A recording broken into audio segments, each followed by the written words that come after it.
Guys bank Nifty के 9 नवंबर के लिए इम्पोर्टेंस लेवल जो है उसको पहले आइए चलते हैं मार्क कर लेते हैं। तो हमने जो है प्रीवियस डे हाई को जो है मार्क कर लिया है यहाँ पे,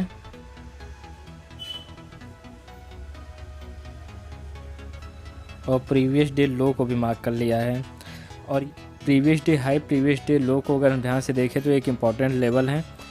प्रीवियस डे हाई एक सप्लाई जोन की तरीके से काम करेगा और प्रीवियस डे लो जो है एक डिमांड जोन की तरह से काम करेगा, क्योंकि ये जो यहाँ से जो ये पॉइंट है यहाँ से जो है मार्केट एक सडन ड्रॉप आया था, तो यहाँ पे एक सप्लाई जोन की तरीके से काम करेगा।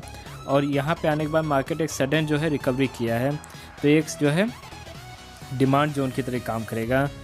तो आइए देखते हैं मार्केट किस तरीके से बिहेव किया।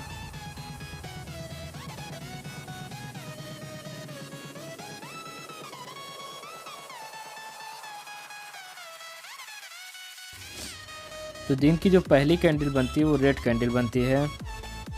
तो ये एक पैटर्न है, 15 डेज पैटर्न में एक ये पैटर्न है।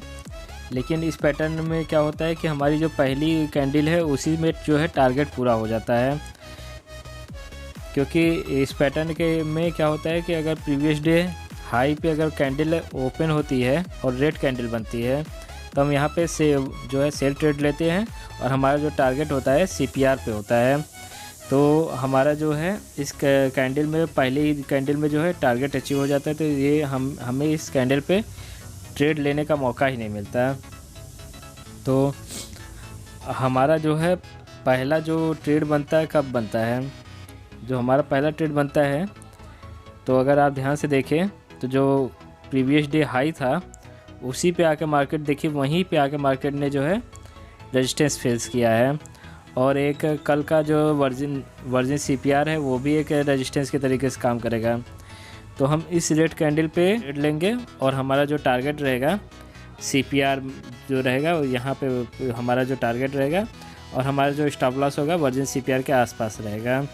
तो हमारा जो है जो इसमें टारगेट जो है अचीव होता है। हमारे दिन का दूसरा ट्रेड कब बनता है?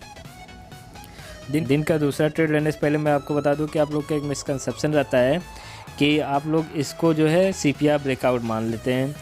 CPR ब्रेकआउट तभी होगा जब कैंडल इसके नीचे क्लोज हो। कैंडल इसके नीचे क्लोज ना हो और केवल विक्स बना दे तो वो ब्रेकआउट नहीं कहा जाता है। तो हमारा दिन का दूसरा ट्रेड बनता है तब जब ये CPR ब्रेकआउट होता है, और दिन का दूसरा ट्रेड तब होता है जब ये CPR ब्रेकआउट होता है यहाँ पे। लेकिन अगर इसको आप ध्यान से देखें तो ये रेड कैंडल है उसी के आसपास जो है ये रेड कैंडल जो है क्लोज हुआ है, तो ये भी एक CPR ब्रेकआउट नहीं होता है। CPR ब्रेकआउट तभी यहाँ पे कहलाएगा जब इस कैंडल के नीचे हमारा जो है कैंडल हमारा जो है क्लोज होता है। लेकिन होता क्या है कि हमारा जो कैंडल है ये वाली रेड कैंडल इसी कैंडल के आसपास आके सपोर्ट ले लेता है, फिर जो दूसरी कैंडल होती है वो भी उसी लाइन पे आके सपोर्ट लेती है।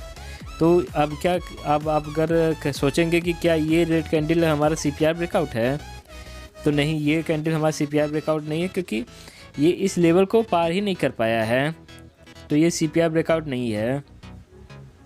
तो दिन में आज हमारा केवल एक ही ट्रेड था बैंक निफ्टी के लिए, जो इस कैंडल के आसपास था। इस रेड कैंडल पे हमारा जो है सेल ट्रेड था, और हमारा जो है टारगेट अचीव हुआ है 12 का। तो आज के लिए इतना ही था। Thank you guys.